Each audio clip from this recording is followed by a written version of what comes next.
70 की उम्र में अगर आप भी 30 का दिखना चाहते हैं और ये चाहते हैं कि बुढ़ापे तक आपके चेहरे से आपकी उम्र का पता ना चले और आप हमेशा हेल्दी रहना चाहते हैं, तो बस ये एक छोटा सा काम कीजिएगा। सुबह उठते के साथ ही आपको ये काम करना है और ये एक काम आपके शरीर को निरोगी भी बनाएगा, आपके चेहरे पर कांति भी लेकर के आएगा और आपके शरीर को बहुत लाभ मिलेंगे।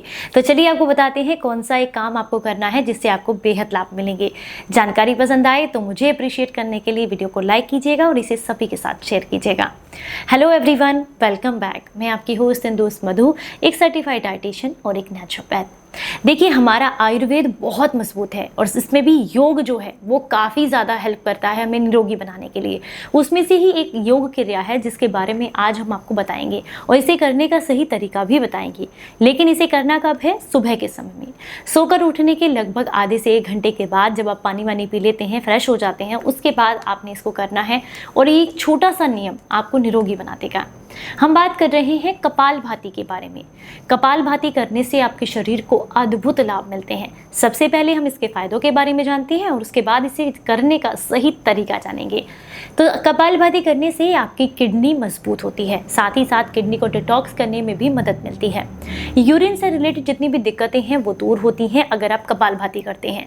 अगर आप पेट की लटकती हुई चर्बी से परेशान हैं, मोटापे से परेशान हैं, तो उसे कम करने के लिए भी कपालभाति आपके शरीर को लाभ देता है। कपालभाति का इस्तेमाल करने से फैटी लीवर में भी आपको काफी लाभ मिलता है। इसके अलावा आपकी आंतें भी हेल्दी रहती हैं। अगर आप बहुत लंबे समय से पुरानी कब्ज की समस्या से परेशान हैं, तो कपालभाति करने से आपकी आंतों से कब्ज निकलती है, यानी कि पुराना मल निकलता है और पेट आपका बिल्कुल साफ हो जाता है।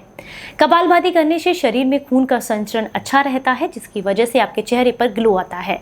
कपालभाति करने से आपके बाल भी कम झड़ते हैं, आपकी मांसपेशियां मजबूत होती हैं, जिसकी वजह से जोड़ों में दर्द भी नहीं होता है। कपालभाति करने से आपको थायराइड की समस्या में काफी लाभ मिलता है। इसके अलावा जिन्हें भी अनिद्रा की दिक्कत रहती है, नींद ठीक से नहीं आती है, उनके लिए भी कपालभाति काफी फायदेमंद रहता है। अगर आपको डायबिटीज है, डिप्रेशन में रहते हैं आप, तो ऐसे में भी कपालभाति आपके शरीर के लिए काफी फायदेमंद है।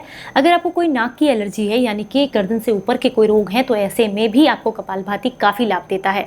या आपकी साइनस की समस्या में भी आपको काफी लाभ देता है। गठिया की समस्या है या फिर स्किन खराब होने लगी है, जिसकी वजह से चेहरे पर पिंपल्स हो गए हैं, या फिर किसी भी तरह की दांत खाज खुजली की समस्या है जो बेसिकली ब्लड के खराब होने की वजह से होती है, तो उस समस्या में भी आपको कपालभाति से काफी आराम मिलता है। तो चलिए अब बताते हैं आपको कि आपको कपालभाति कैसे करना है।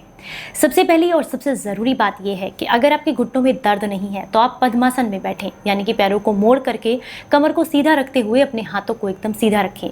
चाहे तो आप योग मुद्रा लगा सकते हैं। योग मुद्रा लगाने के लिए अपनी तर्जनी उंगली को अपने अंगूठे की छोर से मिलाएं और बाकी की जितनी भी उंगलियां हैं उन्हें एकदम सीधा रखें। कंधों को सीधा रखें और गर्दन को भी बिल्कुल सीधा रखें।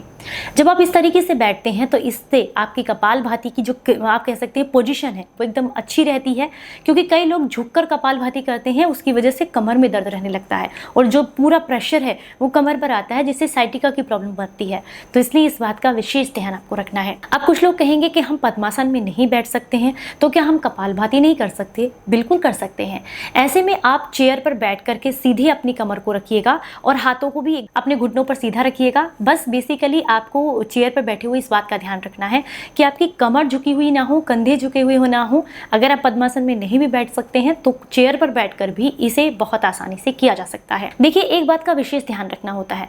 कुछ लोग क्या करते हैं कि इसे जो है, इसमें सांस लेने और छोड़ने की जो प्रक्रिया है वो बहुत अहम होती है। इसे ही झटके से छोड़ना बहुत ज़्यादा, या फिर बहुत ज़्यादा गहरी सांस लेना, या बहुत जल्दी छोड़ देना, ये एक ऐसी प्रक्रिया होती है जो पूरे बेनिफिट्स आपको कपालभाति के नहीं लेने देती है। इसमें जितनी मात्रा के साथ जितनी ऑक्सीजन को आपने अंदर कंज्यूम किया है उतना ही आप बाहर निकालेंगे। प्रॉपर दोनों चीज़ों का आपको ध्यान रखना होता है। तो इसलिए इस बात का विशेष ध्यान रखें कि जब आप इसे कर रहे होंगे तो सारी एक्टिविटी जो होती है वो आपके पेट से ही होती है। पेट ही पूरी की पूरी एयर को नाक के थ्रू बाहर निकालता है। जैसे इस तरीके से आप देखिए, कुछ इस तरह का साउंड आपको सुनाई देगा। लेकिन इस समय पर आपको विशेष ध्यान रखना है कि आपकी अगर कमर झुकी हुई होगी तो आपके कमर में दर्द रहने लग जाएगा। फिर आप कहेंगे कपालभाति हमें फायदा नहीं करता है। कंधे झुका के रखेंगे तो कंधों में दर्द होने लगेगा, और अगर आप नाक से इस तरीके से करेंगे तो आपके नाक में भी दर्द होने लगेगा, क्योंकि बेसिकली ये जो प्रक्रिया है ये नाक से करने की नहीं है, ये पेट से करने की है। पेट के अंदर की जो एयर है उसी को अप डाउन आपने करना है, उसी से जो हमारे अंदर एयर है, जो वायु है, उसको बाहर निकालना है। इस तरीके से किया गया जो कपालभाति होता है, ये आपके शरीर को अद्भुत लाभ देता है।